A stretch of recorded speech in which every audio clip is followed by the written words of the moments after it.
stage Tiffany Davault, and she is the trauma expert queen at the Fostering Collective. We are honored to have her on staff, and she loves to talk about the science behind all of this. And if you don't know her, I highly recommend you get to know her. She has a huge wealth of knowledge and is very, very passionate about loving on kids, and I'm honored to work and serve with her.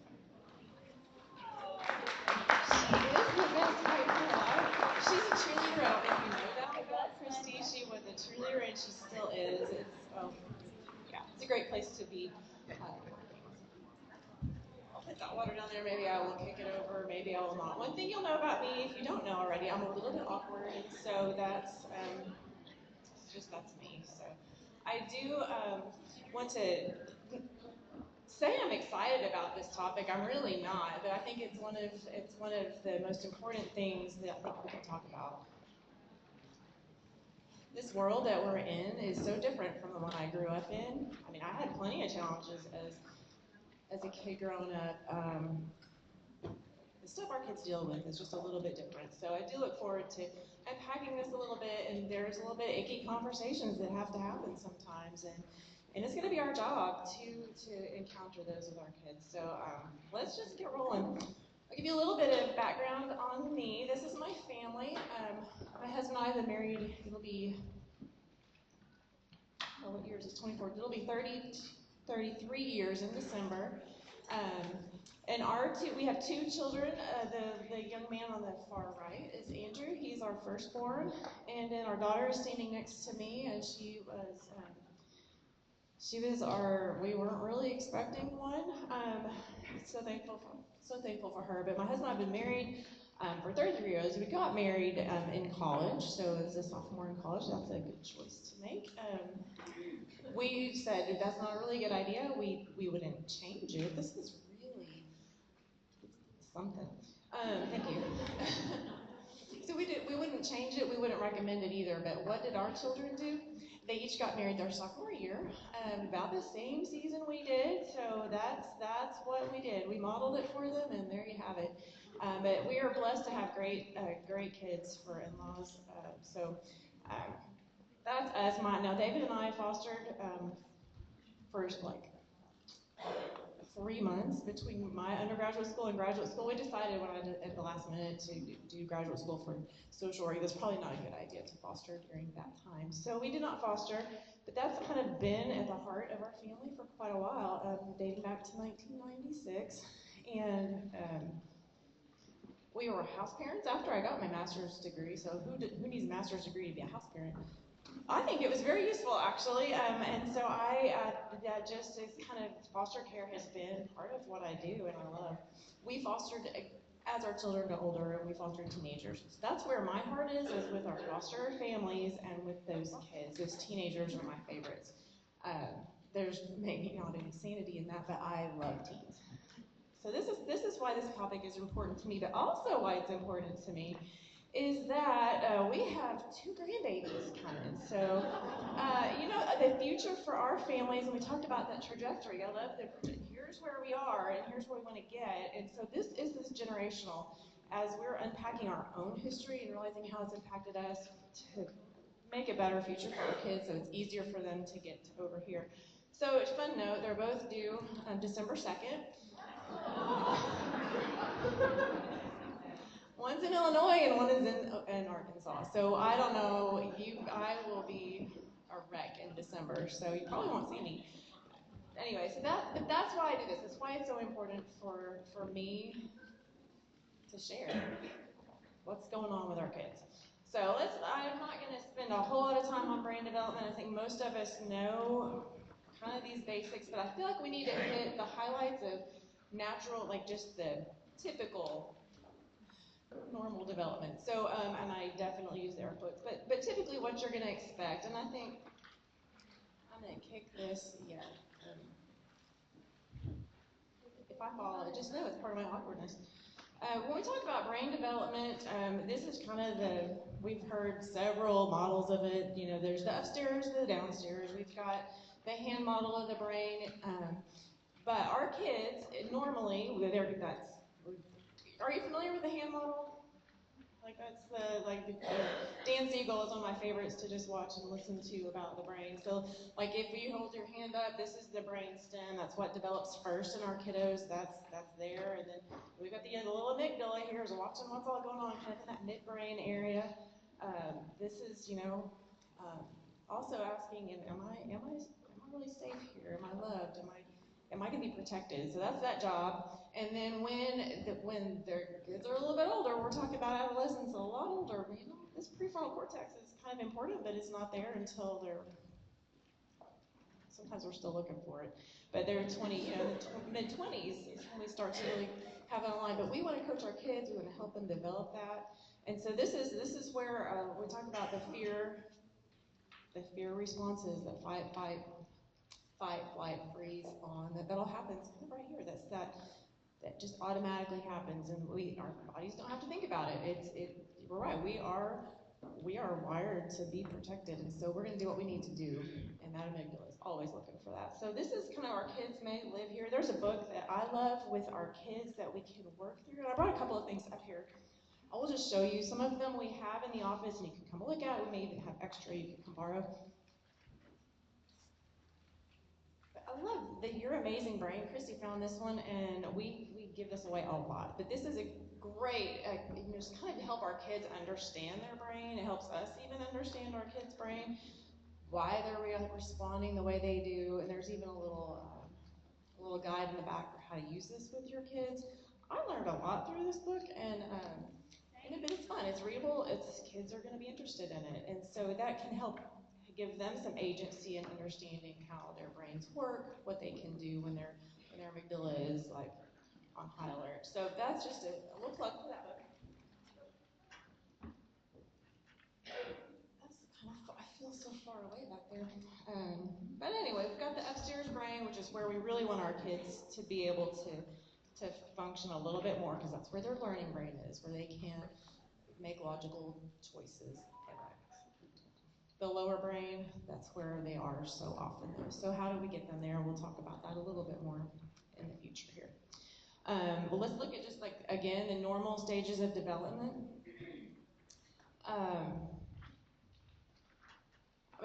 Even if you don't have your own child in your home, if you've never had children, you were one time.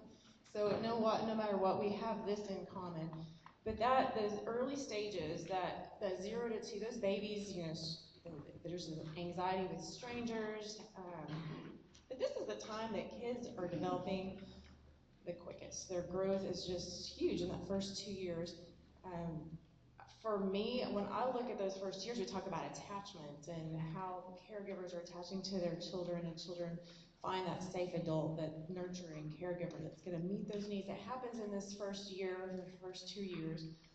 But that is a vital time, and so many times our kids, we've missed out on those first 2 years, or part of those first years. Even those first few months, I've even heard said those first 4 months really are the biggest point of connection for those babies. I don't want to misquote, but I think that was Bruce Perry. Dr. Bruce Perry said that. So I just think it's just pivotal to have that time and to understand that this is where the building block of attachment happens, 0 to 2.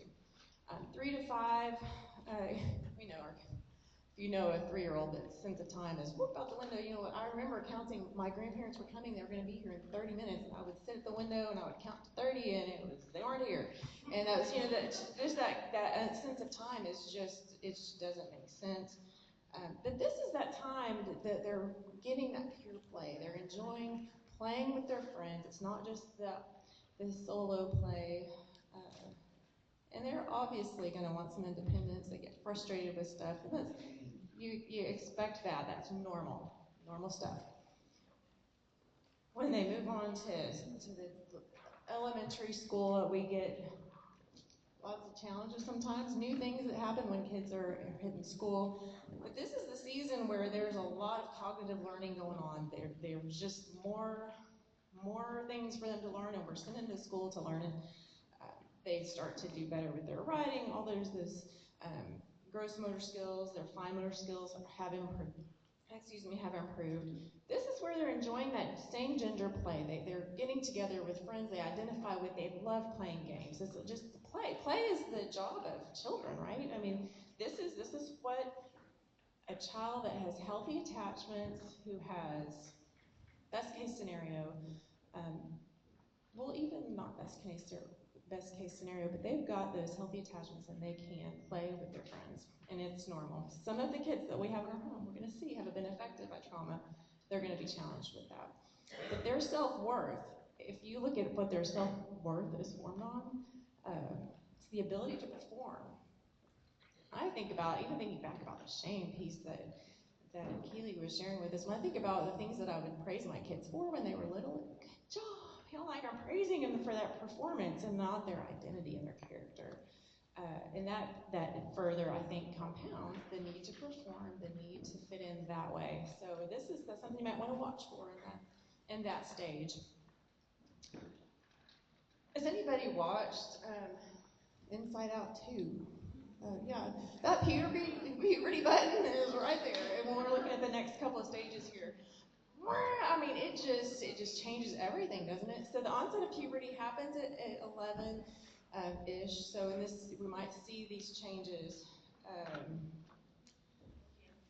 Yeah, I thought if our son, if we made it through his 14th year, we were gonna be gold. It was a dark season, and that just puberty was rough. So that acceptance by peers is so critical during this stage, and they don't need us quite as much. They don't need our approval quite as much.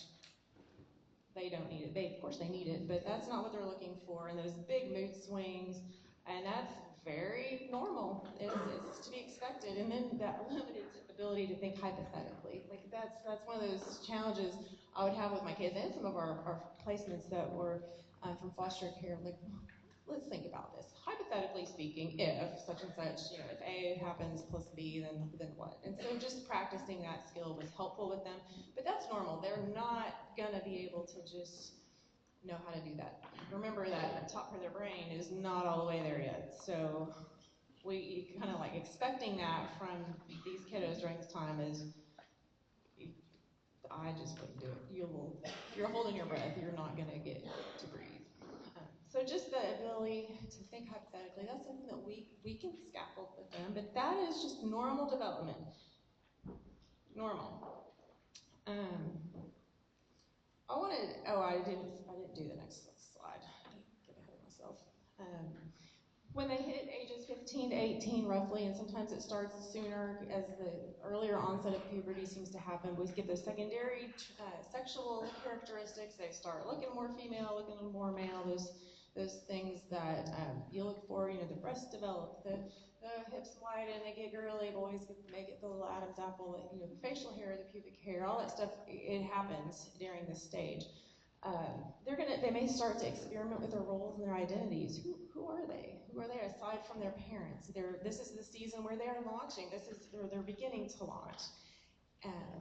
Which then, if you think about kids that you've adopted, maybe older children, that's hard. You're not ready for them to let go, but they're needing that.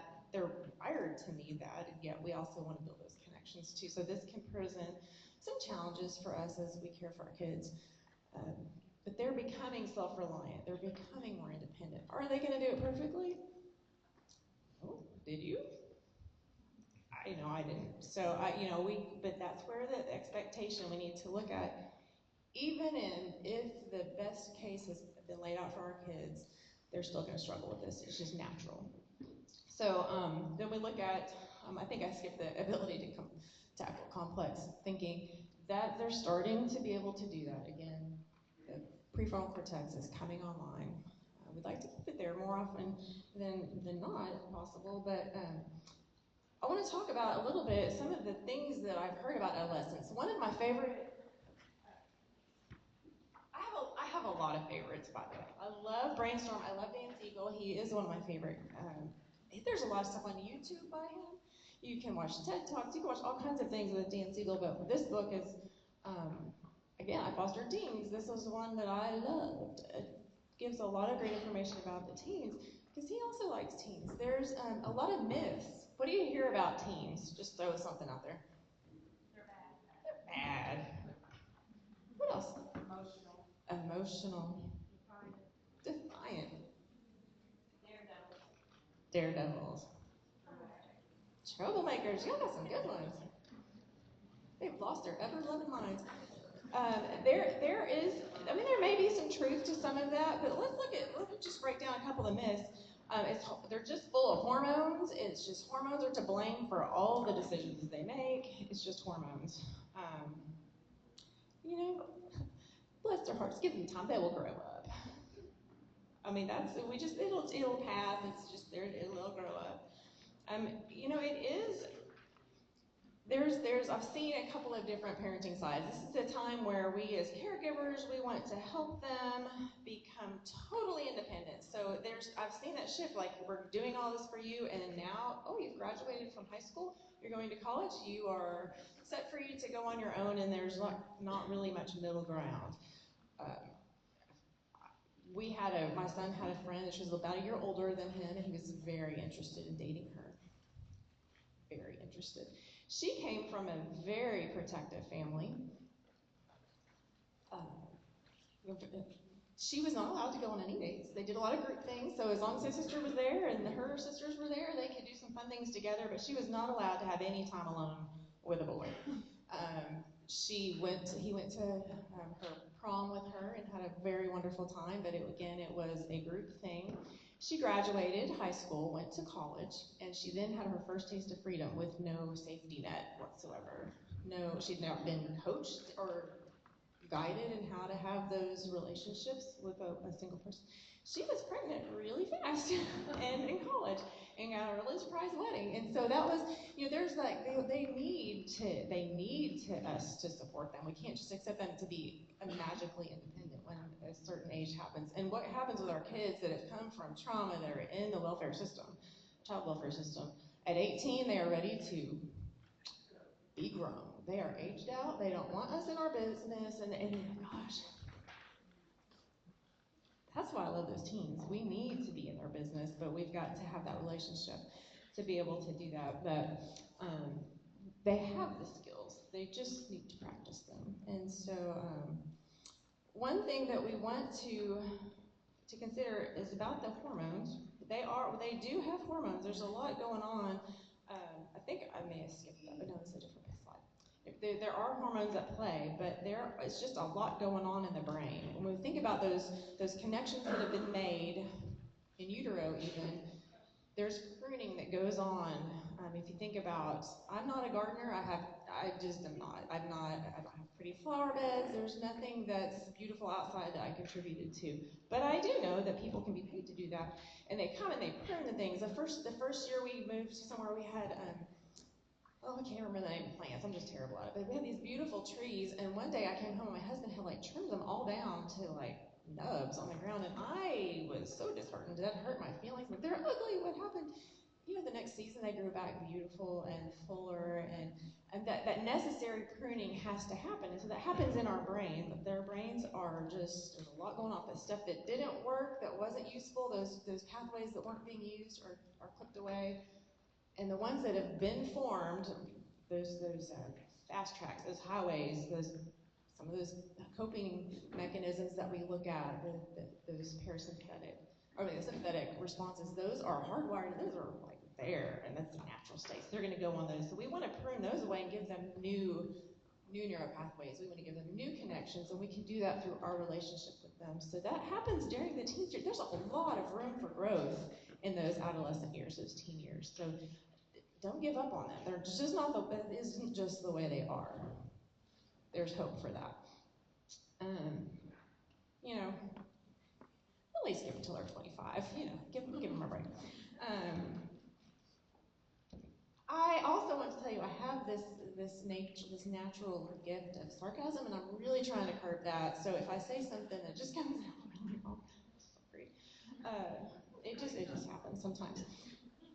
But I've already talked about the independence. I just think that's just a gift that our kids just don't get automatically. So we want to help them toward independence, but it's also not just independence, but that interdependence. I love it when our kids call us and they still need input. They still are seeking our input. They may not do what we say, but they're asking. there's just that interdependence, not just independence. That is not the goal of adulthood, is to be independent. We call it independent living, but yes, that means like taking care of some of your skills, live for yourself. You know, I can bathe myself, I can do my laundry, but that interdependence of human connection, that just doesn't go away. We want to support that with just even with the normal non-trauma affected kids. I'm starting to think that there's really not that many kids that haven't been affected somewhat by trauma. So the key, one of the goals for adulthood, we want to be able to give care, receive care. We want to be able to be our autonomous self, and we want to be able to navigate our own needs and negotiate for ourselves. And I've come from the TBRI practitioner. If you're not familiar with that, as the trust-based relational intervention.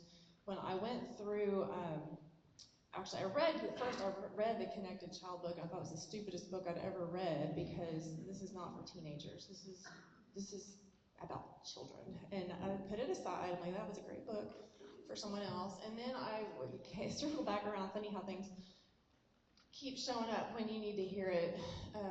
This is while we were fostering too, but I went through the TBRI practitioner training so that I could do the caregiver training, and it just hit me. There are some things in my own history that blocked me from being able to even understand how the Connected Child book was important to me, the work that Karen Purvis did, how important that was, and how relevant it still is. That being able to negotiate our own needs is huge, and I won't. This is I could get on this tangent, and I won't stay here long. But being able to give our kids choices to help them think through things for themselves, while we are that safety net for them to make a poor decision. I wasn't given that as a kiddo. I was, if I had asked for a compromise, that was backtalk, and I'm like, I can't. So if I were to go to a car dealership today to buy a car, I'm not going to ask them to take a lower price, because that's what the sticker says one thing, and I'm going to pay that because that's what they ask. Or if the menu says this is how it comes, I have a real struggle asking for something different. This is why I don't get the ability to buy the cars in our family, because there's always a better deal that you can haggle. I'm not going to do that. That's back talk. So there's just it trickles all the way down to the most random things, and it pops up every now and then. I think, ooh, I didn't get that as a kid. So now as an adult, and then giving care and receiving care is really hard. I watched families this summer. We did these sessions called Play It Out at the Fostering Collective, and so it was a time to bring kids in with their caregivers, whether it was a parent or foster parent, or grandparent, whoever was caring for that kid, and we worked on some of these skills together so that they could play, they could practice and play and have a good time and to connect around certain topics. And when we did a nurture group, when it was time to give and receive care, if you've ever done something like this, we came out a Band-Aid and we say, do you have a hurt? And it can be on the inside or outside. We talk about what that is. Some kids don't want to talk about it. But it was interesting to see caregivers and kids struggle with this. As a caregiver, I struggle with it. I'm not naturally nurturing. That's a whole other story about how I got there. It's not natural for me.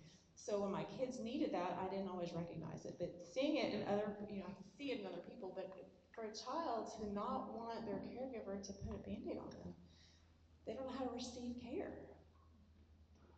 They miss that.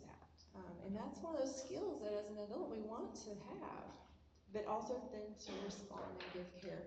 We are our most, I have infamous placements, and we have some that weren't so memorable, but one that we had the longest, she was unable to, she just really couldn't give care. She didn't have any diagnosis that would make you think that. I think maybe she had something that wasn't diagnosed, but she couldn't see needs, she had no real empathy.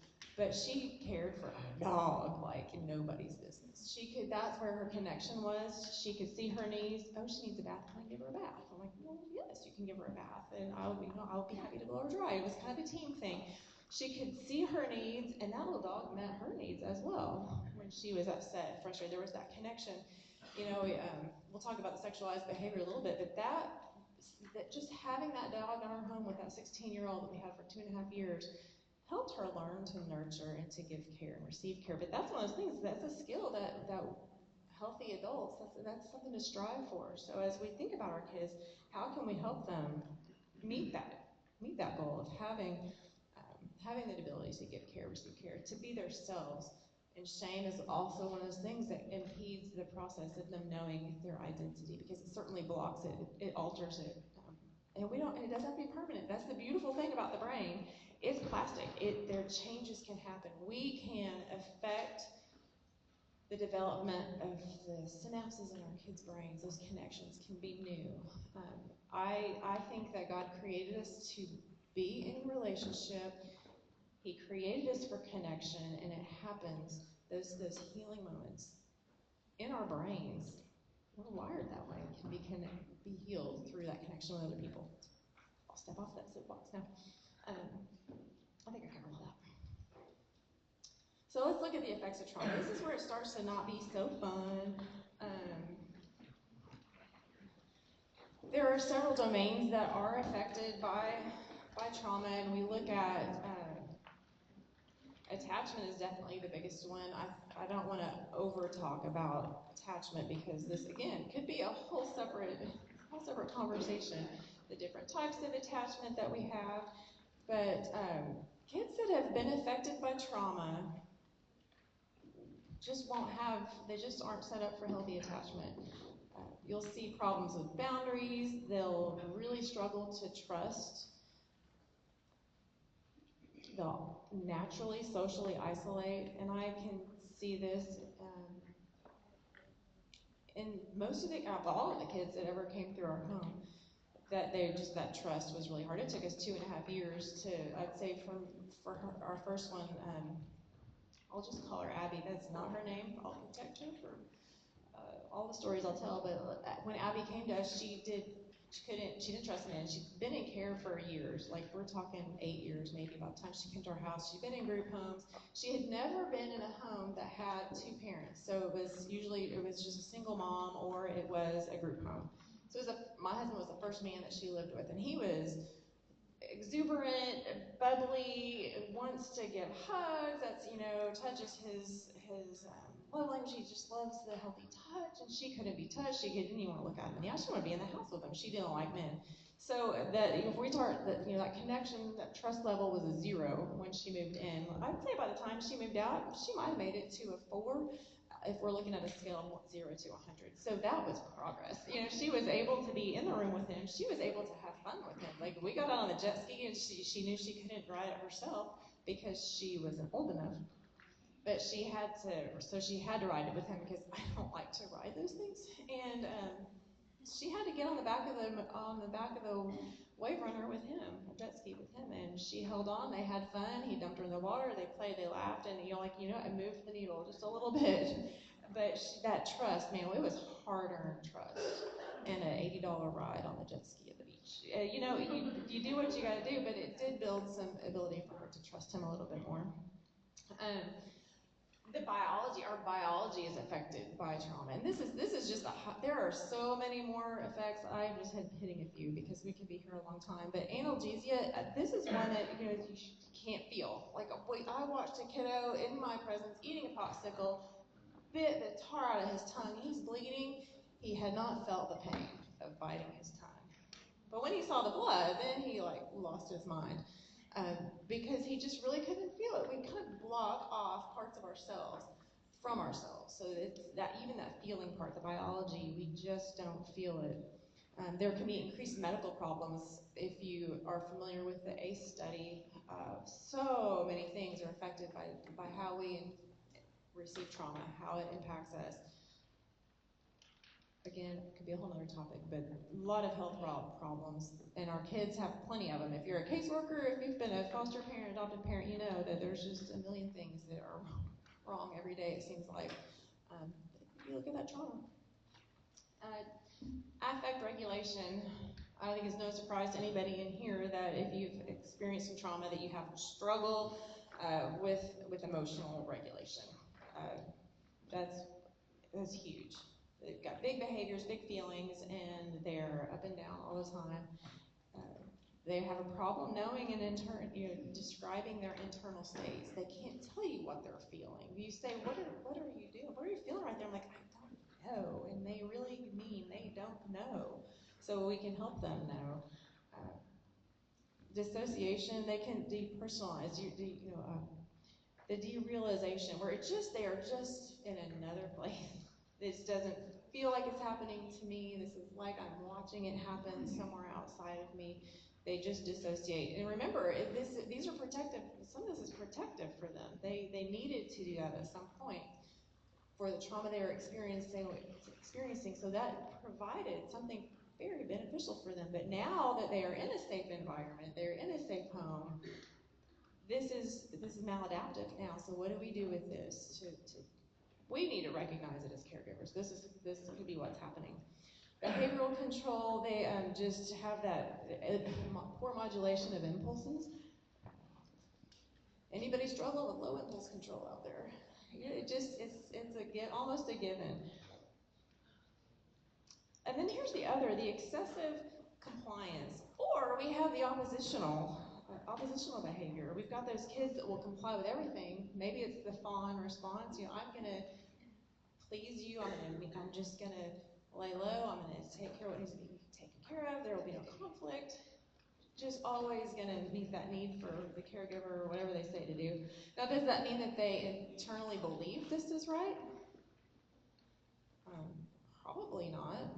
I learned, there are a lot of things I learned not to do because I was either going to get a spanking for it, so I learned how to not get caught. But I probably was more of the oppositional behavior, but I just learned how not to get caught. But the compliance, like I'm just going to do what you say, doesn't mean I believe it.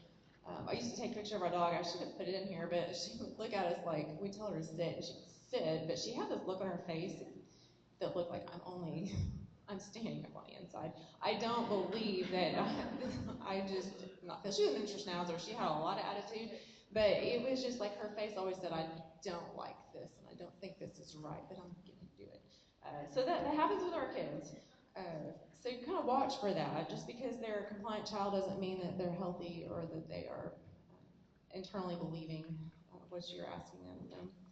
Cognition, we're going to have problems processing novel information when they're getting that new information at school. Remember, this is the learning brain. That trauma has affected the ability of their brain to really function. So this learning brain is offline, so they can't get that new information. Maybe they didn't understand, but they're afraid to ask because they don't know how to ask for help. A lot of things that are going on, but learning can be a real challenge. And maybe they can't plan or anticipate what's coming up. We can help them with that. But this last one is more disheartening for me, just that self-concept. They've internalized a lot. It could be just 1,000 scenarios are running through my head right now, but those things that have impacted our kids, that trauma that they've already endured, that they identify, that may be their identity. It's hard to have a good concept of yourself, or healthy, or even realistic. That shame, that guilt is there. And this is, when we look at our adolescents and they're trying to develop their identity, understand their identity, it is so entrenched, so wrapped up with the shame that they've experienced. And I didn't come from a home there was a lot of trauma, but there was not, I wasn't in foster care, it was a good Christian community I grew up in, and that was always my statement. I grew up in a Christian household, I went to church all the time, but the shame was so strong and heavy that it really took me till I was probably mid-40s to really understand my identity, who I am without that shame, and it's there with our kids. So the earlier that we can have these conversations with them, the sooner that we can help them understand their identity, give them who they are outside of that shame, separate that shame from them I think is the best gift we can give our kids. But they just don't always know who they are. It's kind of like a moving target of where their identity is today. Who am I going to be today? How do I identify today? Which can be really frustrating as a caregiver, yes? What kid is going to show up when they walk out of the bedroom door this morning? They don't know. So when you take it, you think about The stages of development, the effects of trauma. Let's overlay sexual identity with that too, sexual development. Let's just throw on one more piece to think about. There's a handout in your packet. I'm not sure where it fell in the packet, but it's just kind of this is the stuff I don't want to talk about, so I put it in type because it's icky. Christy said it was icky, and she made copies for me. But it's just kind of the things to expect. Let me see what the name of it was. Sexual behaviors, when to be concerned. I don't want to go into all the details because it is icky. But developmentally, when we look at what's happening with our kids in infanthood, the goal that if we're looking at sexual identity, sexual development, sexual health, in infanthood, we're looking at the ability to trust, to connect, to attach to another person. So you can see where things may go awry and what behaviors to look for. But I want to talk about just development, what we want to see. Toddlers are starting to do toilet training. Ideally they're going to get potty trained. Most of our kids are delayed, so that the numbers are going to shift a little bit on where things will happen based on the trauma that our kids have had, where they are developmentally. But the language development is showing up between 1 and 2. Preschool, the relationship, gender roles, we talked about the general development stages earlier. The same thing is true with the sexual development. They start to recognize differences. They gravitate one way or the other. Middle school, man, those adrenal glands begin to produce sex hormones. So we talked about the hormonal kids. This is where the hormones are happening. They're getting those sex hormones are starting to be emitted. And then the adolescence. It says 12 to 18 on here. It could even be mid-20s when we talk about adolescence. It seems to be shifting a little bit older. But at this point, by the time kids have hit adolescence, that sexual foundation, the sexual development formation has kind of already happened by the time that we may be ready to think about this stuff with our kids. As it relates to our children. Nobody really wants to think, I just don't know that many people really want to think about this. But it's happening. It's happening whether we're paying attention to it or not. We might as well show up and be ready for the conversation. But these kids, I will say, there are probably some gaps based on their development. So again, the numbers aren't terribly reliable on this, but their adolescence is definitely impacted by the trauma. That handout again. I don't want to talk about it. There's plenty more to talk about. I'll keep going. Let's look at our hypersexualized culture. I am so thankful. Can I tell you that my kids are married and out of my house, and it's on them now. I want to be a support for them. I cannot bury my head in the sand and pretend like what is going on in the world isn't going to affect our family still, because it can. But it's a challenge. This world is it can be frightening. If you look at some of the typical stats here, we've got a typical adolescent in the U.S. will view nearly 14,000 sexual references per year. I would dare say it's probably bigger now. This was taken from a resource I got that was probably a couple years old, so that was probably a couple years old information by the time it was published for them. So I can't say this is accurate, but I think it gives us a real eye-opening, like what we're looking at. The average age of first-time exposure to porn is 11. Now, if we think about the average age being 11. The average is not the lowest age, so we've got kids exposed to it, maybe accidentally, maybe on purpose. Maybe they, usually I'd say it's probably accidentally until they realize it hits a spot for them, that they're filling a gap, they're coping with something through that porn. But it's younger all the time, I feel like. 60% of teen boys are addicted to porn. And this is saying addiction is being defined as 3 visits to a porn site per week at an hour per visit. I don't know who's tracking that, but Chap Clark from the Fuller Youth Institute recites a study on that. You can do that deep dive yourself. I'm telling you, this is not a fun subject to do deep dives on, but it's real. And they didn't even address with girls.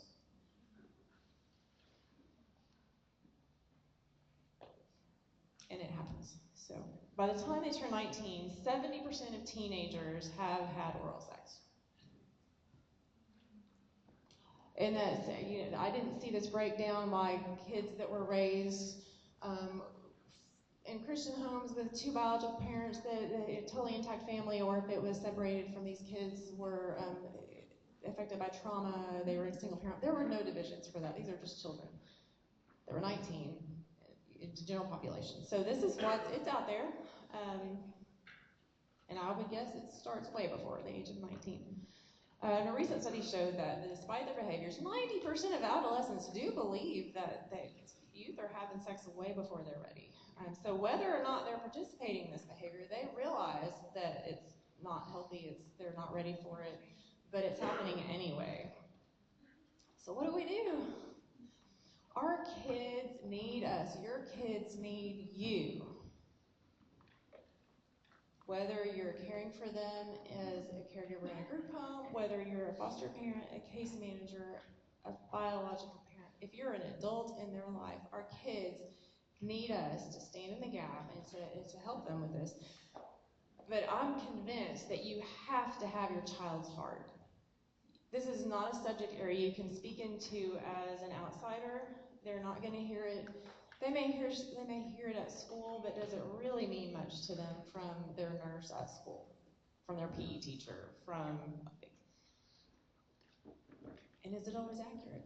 But our kids, we've got to have their heart. We've got to have some connection with them. So when we go back to those developmental stages, that 0 to 2, where maybe we missed that, we go back. We go right now. We go back and we start. How can I connect with the heart of my child that needed that care when they had a need and it wasn't met? How can I meet that now for them so that I can speak into these other things that are very important? But without connection, I just don't think we have anything. Now this one hit me a little ugly here. Stop making excuses. Now I will say, I did not make this up. This came out of a book called The Talks, Talks, by her name's Barrett and Jennifer Johnson. And they did a DVD study. I found it. If you ever do Faith Bridge U, there's an online training course. They have it on there for online version. There's books. So this came from them, but I read these excuses, and I'm like, well, I got a million of excuses why I don't want to do this. It wasn't modeled for me.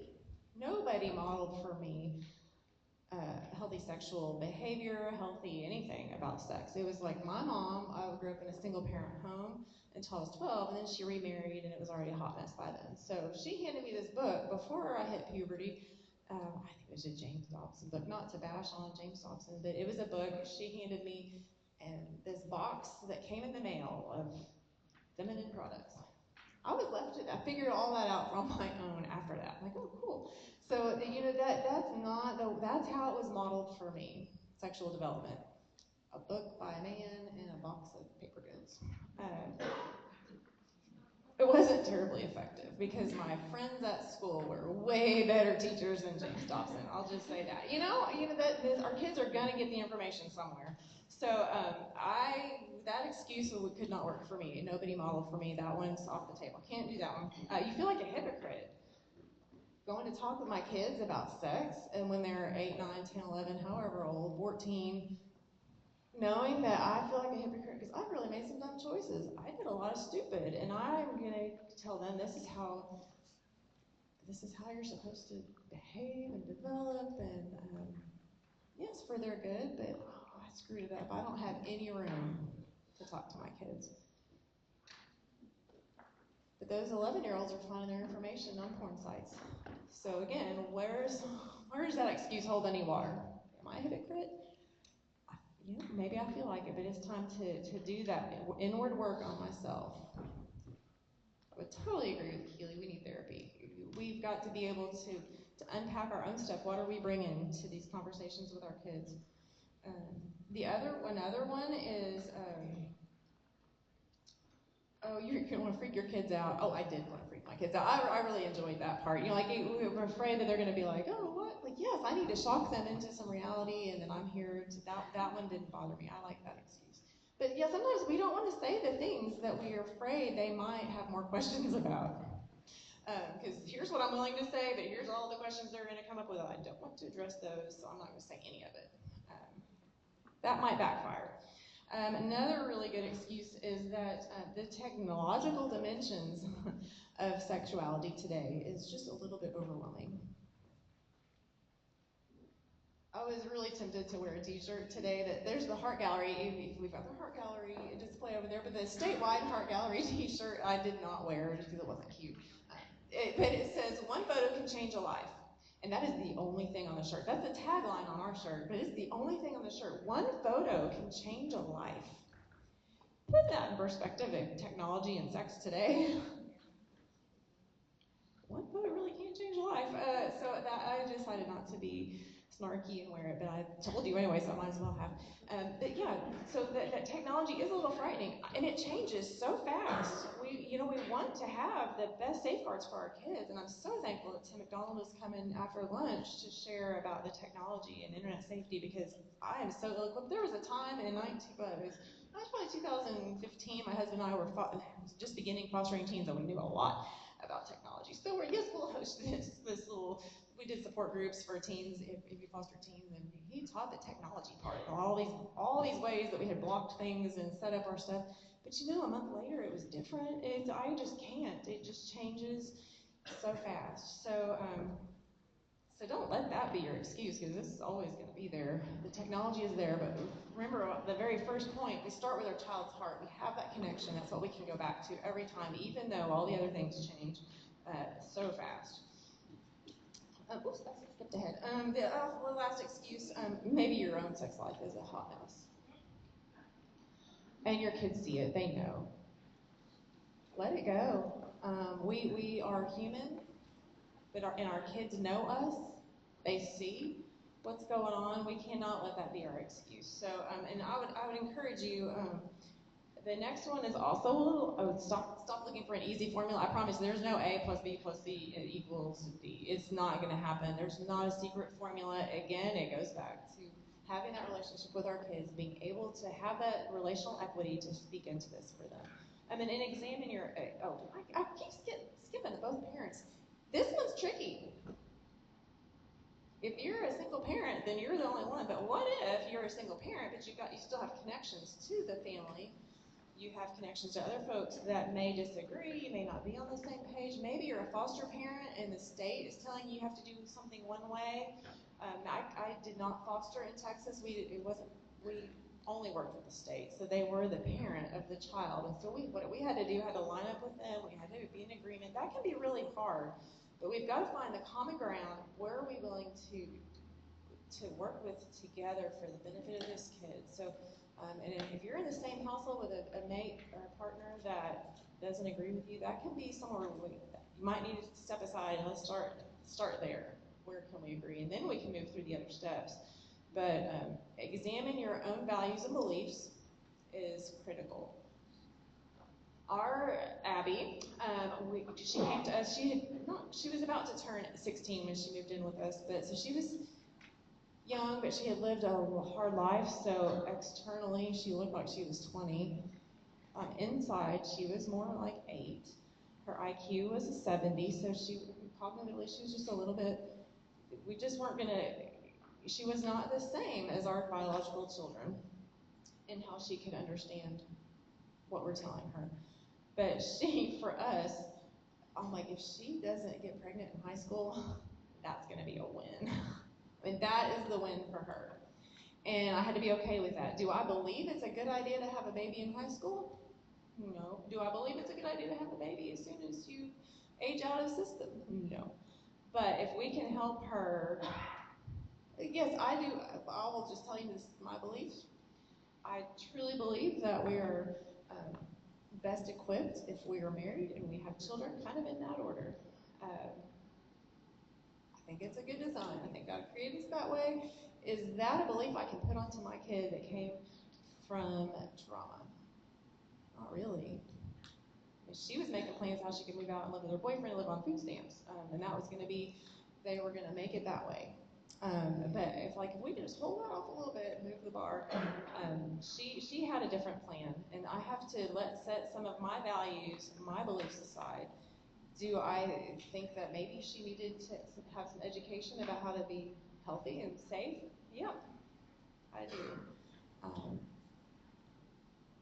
That was my job, is to keep her healthy and be nurturing and caring for her. But my values, how I'm going to raise my children, it's just different child to child anyway. But we have to think about our own beliefs, our own values. There were some questions that I got a little uneasy, and that's why I didn't ask you. But it's like, is it okay to masturbate? Is it okay? What's too far? Is it okay to have oral sex? Is that sex? We all have opinions on this. Is it, what's heavy petting? That's what we used to call it when I was a kid, is heavy petting. What is that exactly? But we have our beliefs on it. Is it okay? Is it not okay? We need to address those with ourselves before we can have these conversations with our kids. And I think we need to work on our poker faces sometimes. I could put shame on my kids just by that look that Keely's talking about. The look that I give when they bring up, I think I'm attracted to somebody that's the same gender as me. Okay? What is my face going to tell her? Is she going to bring shame in from what I think or not think? Is she going to think that is approval? Regardless of what I think. I want her to be able to work that out for herself, and I want to be able to support her, whatever she chooses, because if she chooses a way that I may not choose, what does that say for our relationship? We've got to have that relational equity. Maybe she's going to tell me that she's attracted to the tree down the street. I'm just going to listen. Kids will say some things. But examine where your heart is on that, so that we can help them heal and not have more shame. We don't want to keep more shame onto this very tender subject at this tender stage where so much is happening. Can you relate to any of the excuses? You don't have to shake your head. Nobody has to say it. But just think in your head. How comfortable are you on a scale of 0, or I think it's 1 to 10? How comfortable are you talking about sex with your kids? My next question is, how early do you think you should have that talk with your kids? There's some things, I'm going to tell you, I don't think it can ever be too early, and I don't think it can be too often. I think we have these conversations, we just get our own pride out of the way, and we talk about it. Model, before you have a conversation, this again comes from the talk, or the books from the talks, model healthy relationships. As much as you can model, whether you're a single parent, what does it look like to have a healthy relationship with other people? What do healthy relationships look like? Model it if you're in a marriage, if you have a partner at home, what does that healthy relationship look like? We're going to show that to our kids, because that's where they're picking up the information more than what we're saying. We want to protect our children's innocence as much as possible. We had covenant eyes on our phones, on our kids' phones. One day we're driving along and we got a notice that a particular website had been hit on somebody's phone, and our kids were both in the car. It was so uncomfortable, all 4 of us. And my husband was immediately started talking to our son about why he shouldn't be looking at that site. And I looked back and my daughter's face turned bright red, and then it went white. She was the one that was finding the things she was curious about, and she was looking for it. So while we were protecting our kids, thought we were really protecting our son. Hitting our girls, y'all. And so I just watched it happen, how do I not shame her in this moment? She's been in therapy. It was a struggle. We were caught off guard with that. We thought we were protecting them, but there's ways around it. So as much as we can, I'm not going to say there's nothing that's foolproof, but we do what we can. Protect their innocence. Maybe that means we guard who they hang out with, where they're spending their time. Sleepovers. I know we didn't do as many sleepovers as I grew up doing. I also knew what I did at the sleepovers. I went to. So we want to protect them when we can. We want to teach them teach them about the privates. You know, we're really good about it. Here's your bathing suit space. And I heard this in a workshop at the East Texas UTNC Network conference last month. When the mouth is also private space. So let's talk about this is your private space too. Not just the bathing suit area. It's your mouth, and that can probably don't need to let your imaginations will do fine, I'm sure. But we want to teach them that as well. And then if something happens that they can't share with us, and we will receive them with grace and love and unconditional love in those moments. So, and look for signs when they're ready. Like, what does it look like when kids are ready? And like for us, it was like our son is telling our daughter in elementary school, "I'm gonna kick you in your nuts."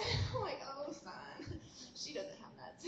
Like, let's talk about their testicles. We're gonna say the real words.